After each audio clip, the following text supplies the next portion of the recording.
बड़ा अहम मैच खेला जाएगा इतवार को पाकिस्तान और भारत के दरमियान, और ये एशिया कप के सिलसिले का फाइनल मैच है। और बड़ी एक अहम बात बताऊं मैं आपको, एशिया कप की जो 41 साल की तारीख़ है, इसमें पहली बार पाकिस्तान और भारत फाइनल में आमने सामने आएंगे।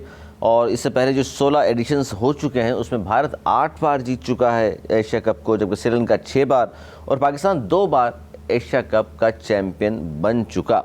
अच्छा, ये इसके अलावा ये बताऊं मैं आपको कि आईसीसी ने भारत की शिकायत पर हारिस रऊफ जो पाकिस्तान के फास्ट बॉलर हैं उन पर जुर्माना आयद कर दिया है और कोड ऑफ कंडक्ट की खिलाफ वर्जी का उनको मुर्तकिब पाया और 30% मैच का जुर्माना उन पर आयद किया गया है, जबकि साहबजादा फरहान के खिलाफ कोई कार्रवाई नहीं की गई। जबकि मुतनाज़ा गुफ्तगू की थी भारतीय कप्तान ने सूर्या कुमार यादव ने और उन पर 30% मैच का जुर्माना आयद किया है।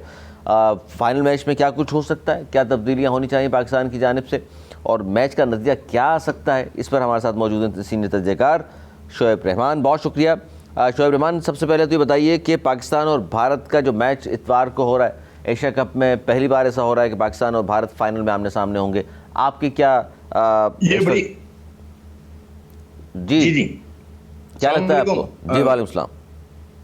अस्सलाम वालेकुम अली भाई, खैरियत से आप? बिल्कुल, बहुत शुक्रिया मुझे लाइन पर लेने का। अच्छा, एक चीज तो मैं ये क्लियर कर दूं कि पाकिस्तान और फाइनल एशिया कप में तो 43 इयर्स बाद ये दोनों पहली दफा आमने सामने हो, मगर इससे पहले आईसीसी के नॉकआउट के 5 दफा पाकिस्तान और इंडिया फाइनल में पहुंच चुके हैं। एक टूर्नामेंट हुआ था 85 के अंदर वर्ल्ड चैंपियनशिप ऑस्ट्रेलिया में, वो इंडिया जीत गया था। उसके बाद 85 में ऑस्ट्रेलिया कप का फाइनल हुआ, वो पाकिस्तान जीता। 94 में ऑस्ट्रेलिया कप का फाइनल हुआ पाकिस्तान इंडिया के माबेन शारजा में, वो पाकिस्तान जीता। उसके बाद 2007 का T20 वर्ल्ड कप का फाइनल हुआ, वो इंडिया जीता। और उसके बाद आखिरी जो दफा फाइनल में टकराव हुआ था दोनों टीमों का, वो 2017 की चैंपियंस ट्रॉफी में हुआ था, जो कि पाकिस्तान जीता। बिल्कुल। अब तो ये नॉकआउट का पाकिस्तान का और इंडिया का रिकॉर्ड है। अच्छा, वो तो दौर, लेकिन जिस दौर की आप बात कर रहे हैं शोएब, जाहिर है उस दौर में पाकिस्तान की टीम बड़ी मजबूत हुआ करती थी और मौजूदा हालात में चूँकि जो हम पहुँचे हैं फाइनल में, इसलिए मैंने कहा कि अब आपका तज़किया इस हवाले से क्या है। ये फाइनल मैच है, इससे पहले हम भारत से इसी टूर्नामेंट में 2 मरतबा हार चुके हैं।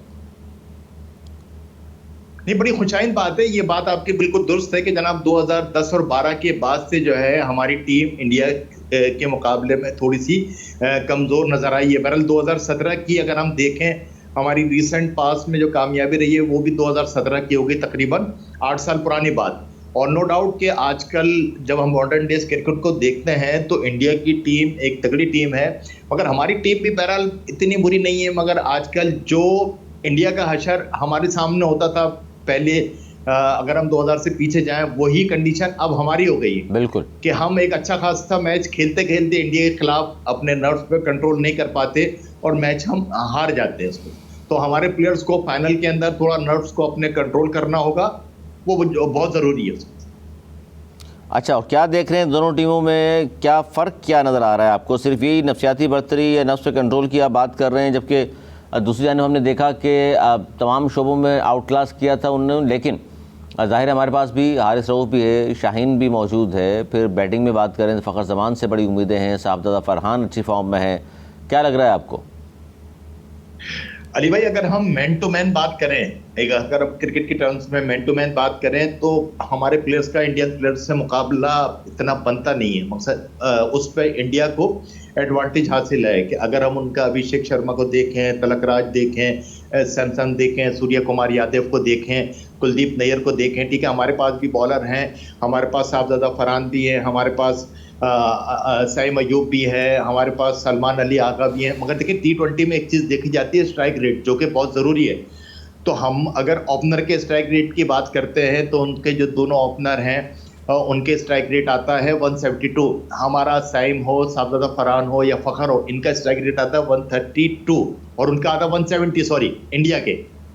तो यहाँ पर बड़ा फ़र्क है। और आजकल मॉडर्न डेज क्रिकेट के अंदर जो बैट्समैन, जो प्लेयर अपने स्ट्राइक रेट का ख्याल नहीं रखते, उनके लिए बड़ा मुश्किल हो जाता है।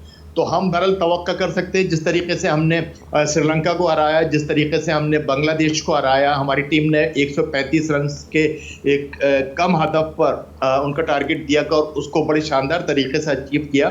तो तो मोरल जो है हमारी टीम का हाई होगा, लेकिन इसमें और हमें उस दिन जो है ना अपने नर्व्स को कंट्रोल करना होगा फाइनल वाले दिन। लेकिन शोएब, जो आप बात कर रहे हैं आखिरी मैच खासतौर बांग्लादेश के खिलाफ जो पाकिस्तान ने खेला, विकेट बड़ी वो तो इस तरह की थी जिसपे गेंद जो है बड़ी स्विंग हो रही थी, बड़ी टर्न ले रही थी, और स्पिनर भी ज़ाहिर है उसमें अच्छा कमाल दिखा गए, जबकि पाकिस्तान की फास्ट बॉलर्स ने भी, दोनों ने, हारिस ने भी और शाहीन ने भी बड़ी अच्छी बॉलिंग की। और स्कोर आप समझते हैं कि 135 जो इस पाकिस्तान जीता है एक अच्छा टोटल था ये? आवाज आपकी कट रही है जी भाई। क्योंकि 11 रन से पाकिस्तान ने वो मैच जीता और तकरीबन करीबी वो भी पहुंच गए थे और बड़ा अच्छा मुकाबला हुआ वो तो। देखिए वो हमने 11 रन से दिखा, मगर वो हदफ भी बहुत कम दिया था। हम 135 पे, बीच में तो हमें 6 विकेटें गिर गई थी और हमें बड़ा मुश्किल लग रहा था। 135 का हदफ T20 के अंदर मकसद उसको रोकना एक बड़ा मुश्किल काम है। तो वहां पाकिस्तान बॉलर्स को दाद देनी पड़ेगी। अच्छा, दूसरा एक क्या होता है कि देखिए यहाँ पर हम जब इंडिया का और पाकिस्तान का जो मैच होगा, कि जिस तरीके से अभी आप बात कर रहे थे कि वहां पर उनके बॉलर्स बहुत बेहतर हैं, तो यहाँ पर भी मैं समझता हूँ कि हमें फाइनल वाले दिन हमें स्पिन ट्रैक मिलेगा और हमारे स्पिनर्स का ही उस दिन जो है ना कमाल होगा, और हमारे बॉलर्स को कंटेन करना पड़ेगा। उनके अभिषेक शर्मा को कंटेन करना पड़ेगा, संजू सैमसन को कंटेन करना पड़ेगा।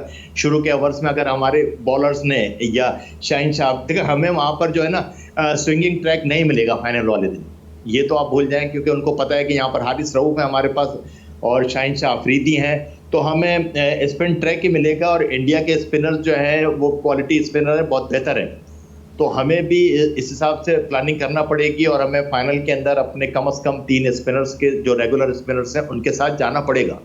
अच्छा, दूसरी बात ये भी है कि बहुत ज़्यादा बात हो रही है साइम अयूब की कि जनाब बड़ा एक अच्छा ओपनर पाकिस्तान को मिला और कहा जा रहा था यार मुस्तकबिल का सईद अनवर ही बनेगा, लेकिन अब बहुत सारे लोग जिस अज़राए तफन्नुन कह रहे हैं कि यार सईद अजमल बन गए सईद अनवर के बजाय वो, क्योंकि बॉलिंग तो वो कर रहे हैं, बैटिंग नहीं चल पा रही। ये सोशल मीडिया पे बड़ी बात चल रही है कि जिसको सईद अनवर बनना था वो सईद अजमल बन गए, और जिनको शाहीन शाह अफरीदी रहना था वो बैटिंग बड़ी अच्छी कर रहे थे।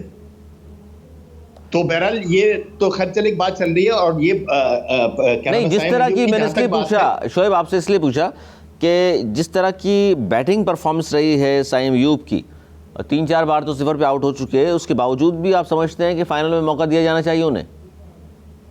देखें अली भाई, साइम अयूब जो है ना, देखें हर मैच में 2-4 मैचों के अंदर हम प्लेयर्स को अगर चेंज करते रहेंगे तो हम मुस्तकिल कोई प्लेयर तलाश नहीं कर रहे हैं। साइम अयूब काफी दिन से टीम के साथ चल रहे हैं। साइम अयूब फील्डिंग के अंदर भी बहुत मेजर रोल प्ले करते हैं। साइम अयूब बॉलिंग भी कर रहे हैं, बैटिंग भी। ये बैट पैच है, बैट पैच जो है ना बहुत बड़े बड़े प्लेयरों के साथ आया है और निकल जाता है। ये बिल्कुल बात वजह है कि 4 दफा 0 पे आउट हुए हैं, मगर साइम अयूब ने ऑस्ट्रेलिया के टूर में, जिम्बाब्वे के टूर में या साउथ अफ्रीका के टूर में इंजर्ड होने से पहले बहुत शानदार परफॉर्मेंस दी और सेंचुरियां मारी हैं। तो एक प्रोस्पेक्ट है, फ्यूचर प्रोस्पेक्ट हैं, जो उनको थोड़ी सी गलतियां हैं वो अपनी दूर करना पड़ेगी। और नो डाउट जिस तरीके की वो बॉलिंग कर रहे हैं, मकसद आखिरी मैच में भी उन्होंने 4 ओवर में 16 रन देख के विकेट हासिल की थी, तो वो पाकिस्तान का एक सरमाया है। और मेरा ख्याल है, मेरा अपना ओपिनियन है कि साइम अयूब के साथ ही जाएंगे और इंशाल्लाह मुझे उम्मीद है कि उनकी फॉर्म जो है ना वापस आएगी।